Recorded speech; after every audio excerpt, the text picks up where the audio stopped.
미국의 증시 어저께는요 2%씩 줄줄이 사실상 폭락했잖아요. 그죠? 나스닥 같은 경우는 2.5%나 떨어졌고요. 예, S&P 500 지수나 다우산업 지수도 2% 넘게 떨어졌습니다. 이렇게 많이 떨어지면 일반적으로 말입니다. 그 다음 날은 이게 많이 떨어졌기 때문에 급락 후 조정이 옵니다. 조정이라는 것은 뭔가 반등을 한다는 거예요. 반등.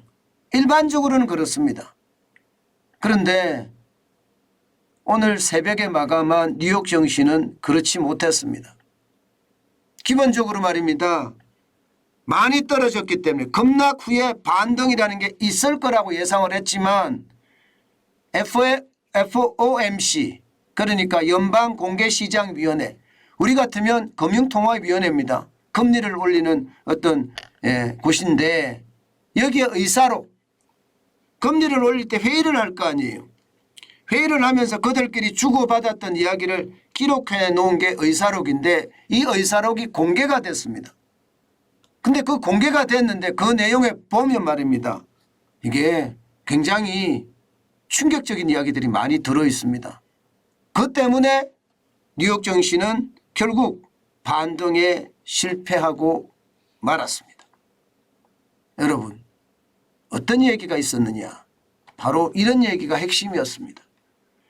인플레이션이 낮아지고 있지만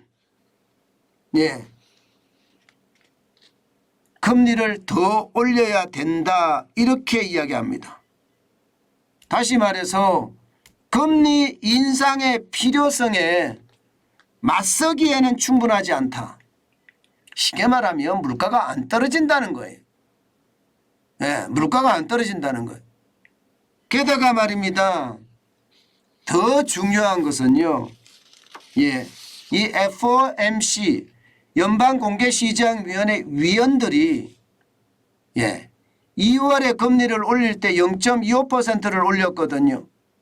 이 0.25%가 만장일치가 아니었다는 거예요. 그중에는요 0.5%를 인상해야 된다 하는 위원들도 있었다는 이야기입니다. 이 이야기는요 시장에 그대로 강탄을 했습니다.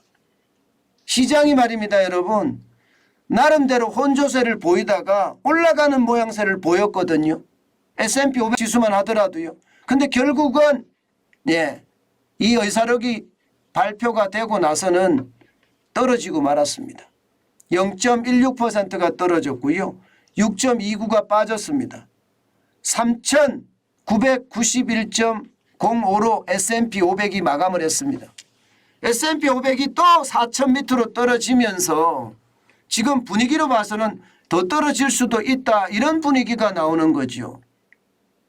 게다가 여러분 지금 제가 시장을 굉장히 예의주시해야 된다고 여러분들에게 말씀을 드리는데 그 이유가 작년 10월의 폭락기 그때와 지금이 굉장히 유사하게 닮았습니다. 작년 10월에 여러분들도 느끼실 거예요. 그 당시에 미국의 금리가 최종금리가 언제까지 올라가느냐 내년 3월이 최종금리일 거다 뭐 이런 얘기가 나오면서 말입니다. 이게 쉽게 말하면 달러 인덱스가 쭉쭉 올라갔죠. 그러니까 달러 강세가 굉장히 연속이 됐습니다. 그러면서 주식시장은 그야말로 폭락했죠. 지금 그런 모습을 보이고 있는 거예요. 그런 모습을. 그때와 굉장히 유사한 상황이 만들어지면서 말입니다.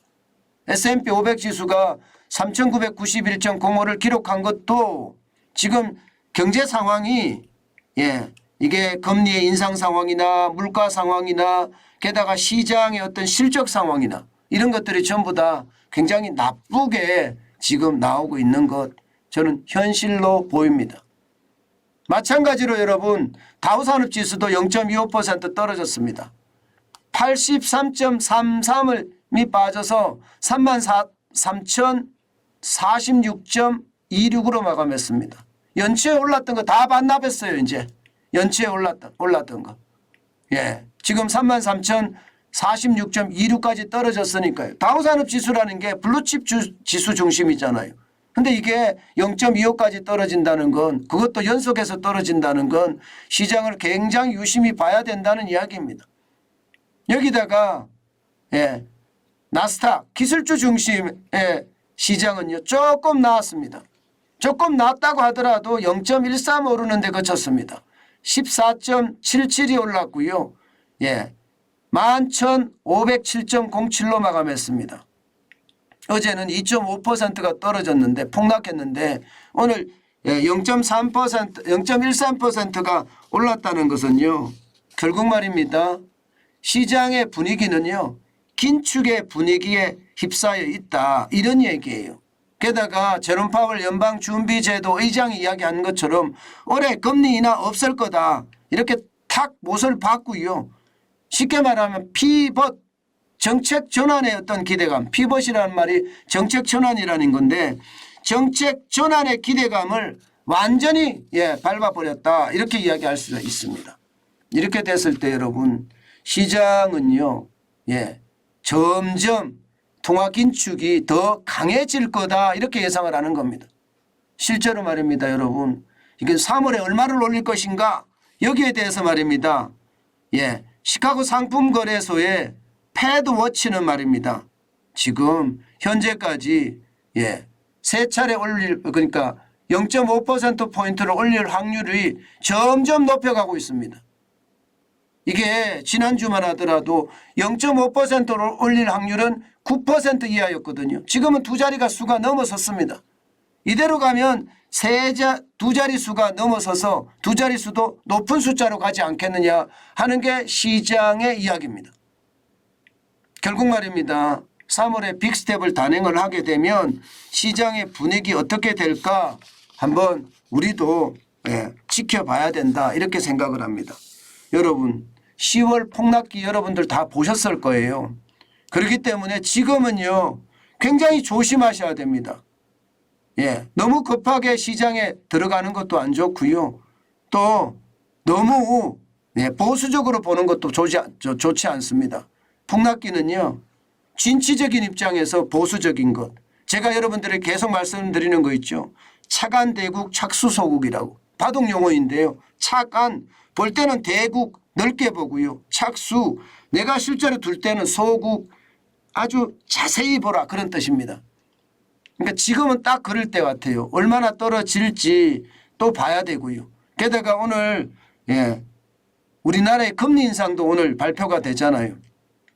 아마 시장에서는 동결이 될 거라고 예상을 하는데 올릴지도 모릅니다. 왜냐하면 상황이 지금 올려야 되는 상황이다 저는 보거든요. 미국이 0.5% 금리를 만약에 올렸을 때 대한민국과 미국의 금리 차가 한미 금리 차가 0.75% 많게는 자칫 잘못하면 2% 넘게도 벌어질 수 있습니다. 우리는 한 번도 경험하지 못한 일이거든요. 그때 어떤 일이 벌어질지 솔직히 아무도 모릅니다. 그렇기 때문에 지금 0.25%를 아마 올릴 가능성도 저는 있다고 봐요. 저는 있다고. 게다가 지금까지 우리가 이야기한 것은 0.25% 올려라 이게 우리의 이야기였었고요. 그래서 시장은 여러분 지금 굉장히 변동폭이 클 거예요. 원달러 환율에 대한 변동폭도 굉장히 클 거고요. 그렇기 때문에 여러분 진짜 조심하시면서 시장을 예의주시하고 바라보는 게 중요하다. 그 말씀 다시 한번 드리고요. 요즘 같을 때는 정관전 TV를 지속적으로 시청하시는 게 시장을 제대로 보는 그런 방법이 아닐까 저는 그런 이야기까지 하고 싶습니다. 그만큼 시장의 변화 이게 출렁출렁 엄청난 변화가 예상이 됩니다.